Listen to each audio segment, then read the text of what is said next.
Here we are at the Lower Colgan Creek Restoration Project. This is the third and final phase of a many years long process. So altogether, it'll be about 1.3 miles of creek and 22 acres of riparian open space.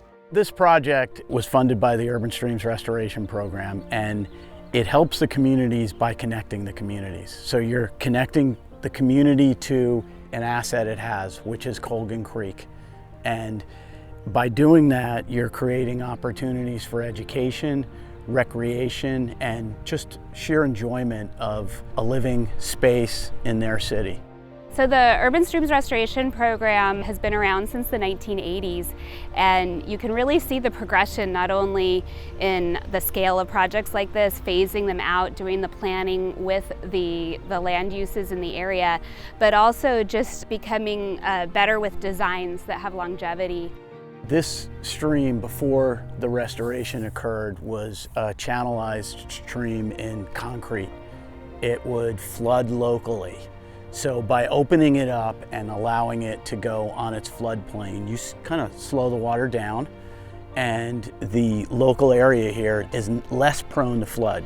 Places for fish and wildlife to be able to hide out when there's a large flood event, because this creek is urban, so it gets a lot of flow coming in all at once during rain events, and historically that would have just flushed out any wildlife in here. You can see some of the features with the woody debris and terracing, and the various planting palettes that you see out here are really diverse. There was also a real dominance of non-native plants here, which means that they aren't providing really the habitat at the right time that our native animals would need. So we're going to be planting about 9,000 native plants here and really helping to create that habitat for wildlife, as well as filter out pollutants that come in through urban creek systems. All of the plants that we grew for this project, the seed was collected within the Laguna de Santa Rosa watershed.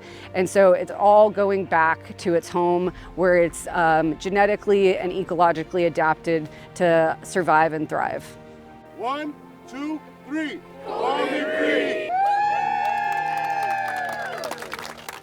To see how many people on day one started biking here, coming out with their families, doing their daily walks here, has really been like a pleasant surprise, and just it feels amazing to know that this resource for the community will change and shape this whole area.